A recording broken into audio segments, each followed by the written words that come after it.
Assalamualaikum warahmatullahi wabarakatuh. Pada kesempatan kali ini, kelompok kami akan mempresentasikan mengenal faktor penyebab perubahan iklim serta solusinya. Pertama-tama, apa perubahan iklim itu? Perubahan iklim merupakan malapetaka yang akan datang. Kita telah mengetahui sebabnya, yaitu manusia yang terus-menerus menggunakan bahan bakar fosil.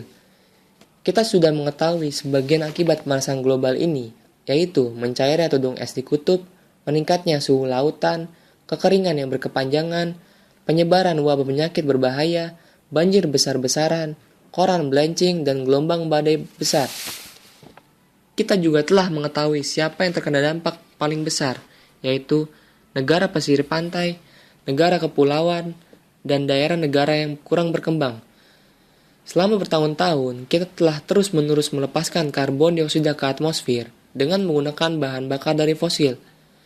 Hal ini juga menyebabkan meningkatnya selimut alami dunia yang menuju ke arah meningkatnya suhu iklim dunia dan perubahan iklim yang tidak diprediksi.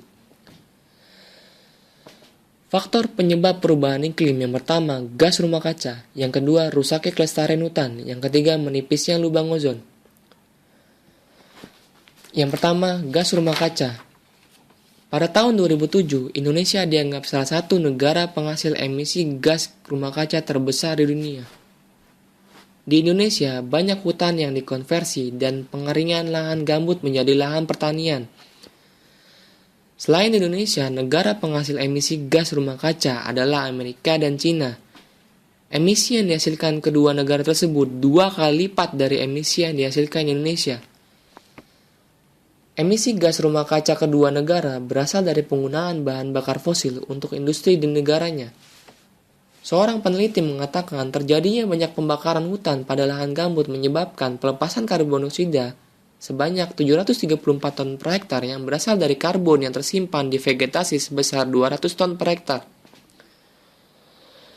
Tapi fakta yang ada, jumlah tersebut masih lebih rendah dari jumlah karbon dioksida yang diemisikan sebenarnya. Seandainya gambut yang terbakar tebalnya 10 cm, penambahan emisi karbon dioksida bisa mencapai 220 ton per hektar, karena gambut mengandung karbon dioksida sebesar 6 ton per hektar cm. Setelah hutan dibakar, biasanya hutan beralih fungsi menjadi perkebunan sawit dan tanaman musiman.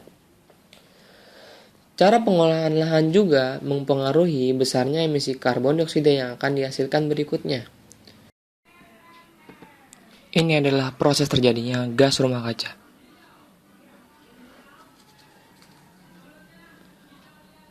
Gas rumah kaca berada di atmosfer. Sinar matahari menyinari bumi. Sinar tersebut dipantulkan kembali ke langit menuju ke angkasa. Tetapi gas rumah kaca menahan panas dari sinar matahari. Beberapa sinarnya menuju ke ruang angkasa. Panas yang ditangkap oleh gas tersebut menyebar ke segala arah.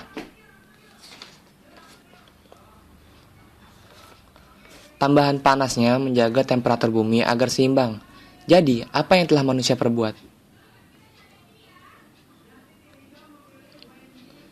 Kita membuang gas rumah kaca dari mobil-mobil dan industri pabrik-pabrik. Apa yang terjadi sekarang? Mari kita lihat kembali. Lebih banyak panas yang ditangkap oleh gas rumah kaca. Iklim berubah. Dan bumi terasa lebih panas. Dan inilah efek gas rumah kaca. Yang kedua, rusaknya kelestarian hutan. Hutan merupakan salah satu sumber daya yang sangat penting. Selain sebagai penunjang perekonomian nasional, hutan juga mempunyai daya dukung untuk menjaga keseimbangan ekosistem yang ada di bumi. Indonesia adalah salah satu negara yang mempunyai hutan terluas di dunia, sekitar 123 juta hektar. Sekitar 17% dari luas tersebut merupakan hutan konservasi, dan 23% merupakan hutan lindung dan sisanya hutan produksi. Semenjak tahun 1970, Kerusakan hutan mulai terjadi ketika dibuka secara besar-besaran untuk tujuan komersil. Kerusakan ini terjadi karena adanya penebangan liar, kebakaran hutan baik disengaja maupun tidak. Akibatnya, banyak satwa yang kehilangan habitatnya dan mengalami kepunahan.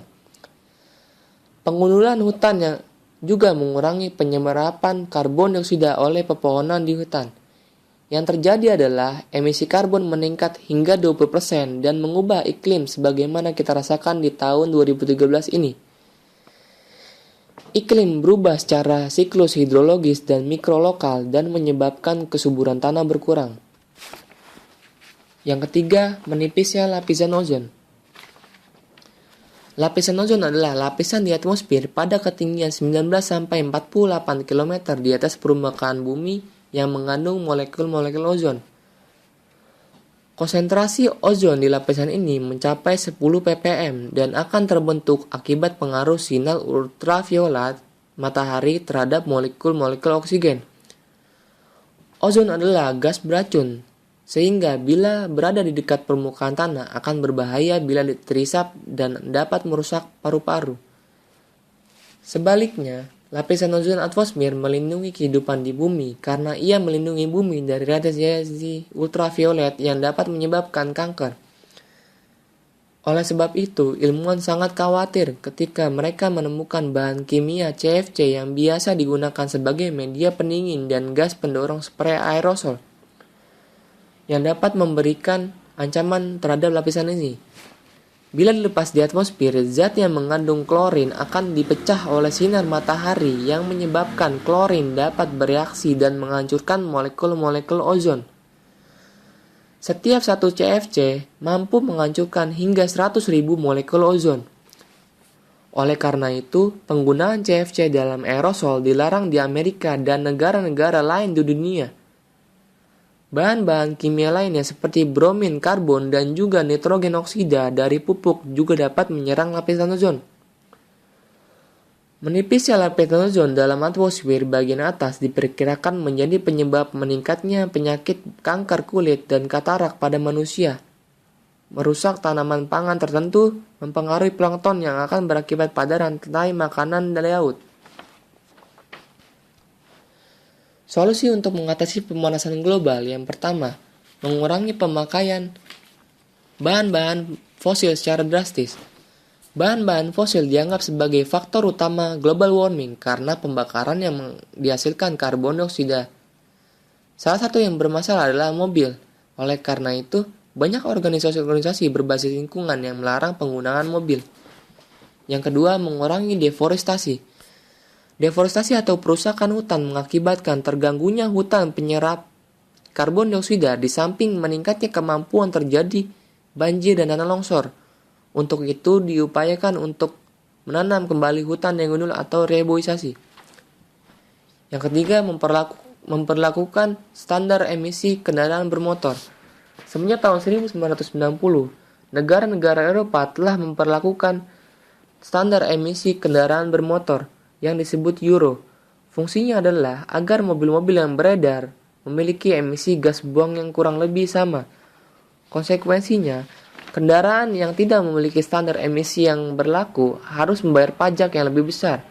Hingga saat ini, standar Euro 4 telah diaplikasikan dengan segera akan berganti dengan Euro 5. Sementara di Indonesia, baru saja dimulai Euro 2. Yang keempat, memperbaiki kesadaran masyarakat akan sampah dan lingkungan. Seberapa hebat sebuah negara atau rencana penanggulangan global warming tanpa didukung oleh masyarakat, semuanya akan sia-sia. Mengapa? Karena masyarakatlah yang berperan secara aktif dalam menanggulangi efek rumah kaca. Tanpa peran serta masyarakat, mustahil efek rumah kaca dapat diminimalisir. Yang kelima, mengusahakan penggunaan energi alternatif. Beberapa macam metode pemakaian energi alternatif telah diupayakan, seperti pemakaian panas bertenaga matahari atau solar cell, meminimalisir pemakaian listrik dan gas untuk kebutuhan rumah tangga, dan industri otomotif telah memperjualbelikan mobil-mobil dengan sistem fuel, cell, dan hybrid. Sekarang ini tengah dicoba BBM campuran E85 atau etanol 85 yang artinya 85% etanol, 15% bensin biasa. Save the future and go green. Mari selamatkan bumi kita untuk anak cucu kita semua. Terima kasih atas perhatiannya. Mohon maaf apabila ada kata-kata yang kurang berkenan. Wabillahi taufiq wal hidayah. Assalamualaikum warahmatullahi wabarakatuh.